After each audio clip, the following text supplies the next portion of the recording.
Hey, what's up guys, so you know's best here. This is my review of the Epson Home Cinema 3100 projector. Now I'm a big fan of projectors, and personally in my living room I use a projector instead of using a fancy 4K or UHD TV because I'd rather have a really big image instead of a super sharp image for content that I may not be watching all the time, because I mostly just watch cable programming and just get a 1080p image from those sources. So a projector works out great for me, and so anytime I have a chance to review a projector I definitely jump on it.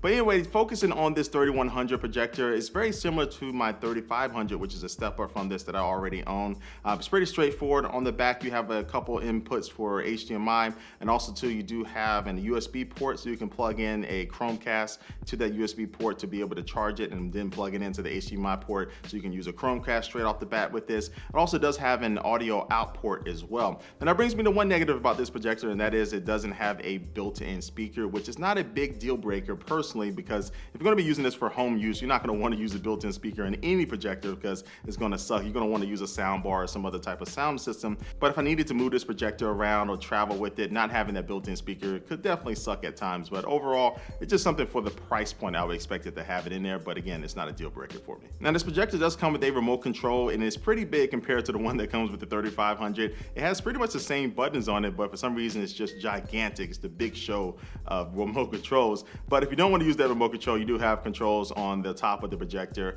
that allow you to access the menu on the home screen and also be able to adjust the keystone. And the keystone controls allow you to angle the image up and down, left and right. And you combine that with the lens shift controls as well. This allows you to move the image. So for example, if you're not able to get like a straight shot with the projector on the wall you're trying to put it on, you need to actually have the projector at an angle. That's not going to be the worst case scenario because you can use these controls to angle the picture around and make it look as straight as possible. But right now it's going to get a video source plugged into this projector and get the projector powered on and see the picture quality that we can get. Now Epson does use their 3 LCD projection system, which is a 3-chip technology setup that allows it to control all the different variables to get the best picture that you can get. As far as brightness, color brightness and white brightness are identical at 2600 lumens, and this is focused on how bright the image can get. And you can see here, I'm not in a totally dark room. I actually did this on purpose because I watch a lot of my projector during the daytime and I left all the blinds open, so there's a lot of light coming through, but you can still see the image clear enough where it's not going to be an annoyance. As far as image size, this projector can get up to around 300 inches where it's still going to be really good quality,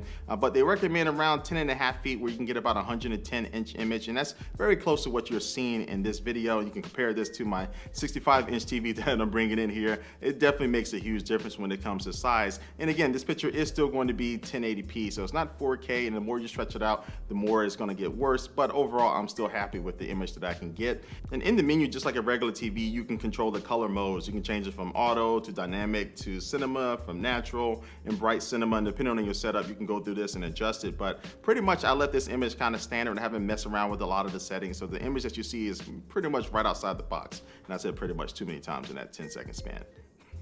And to show you what the video looks like in a mostly dark room, I did put most of the blinds down, not all of them, but I put most of them down so you can kind of see what it looks like. And it's going to look better in person than what I can demonstrate on camera, but the quality still does look really good, and especially at nighttime, it is really bright. It's a very bright image. And so 2600 lumens is going to be great for most people. And as far as lamp life, how long the bulb is going to last until you need to replace that in this projector, you'll get about 5,000 hours in eco mode, and in normal mode, you'll get around 3,500 hours, which is mostly standard when it comes to other projectors in the market. And so really I can say this is a great all-around projector. Now for 1,300 bucks, it's nowhere near in the $600–700 price range of projectors that you can get, which are going to be good, don't get me wrong. But if you're trying to get one that's really kind of right there in the middle, right below the high-end projectors that give you 4K and a lot of different things, this projector is pretty solid because it's still 1080p, but it's a really good image, and you can still watch 3D movies for the 3 of you out there that want to do it. It doesn't come with any glasses though, that's going to be extra. But overall I would say this projector is really solid. I don't like that it's missing the built-in speaker, and also too, it doesn't have as many ports as the 3500 that I do have on the back of it for multiple options as far as hooking up things into it. But I think most people will still just be using HDMI, so that may not be a bad thing for everybody out there. But that's it, so that's going to wrap up this video, and so I'll leave a link down below to this projector if you want to check out more information about that, and also leave your comment down below what you think about this video, and also be sure to follow me on all my social networks and holla at me there. Yes, I did say holla at me on my Twitter, Instagram, Facebook, all that good stuff. And like always, thanks for watching this video guys, and I will catch you later. Peace.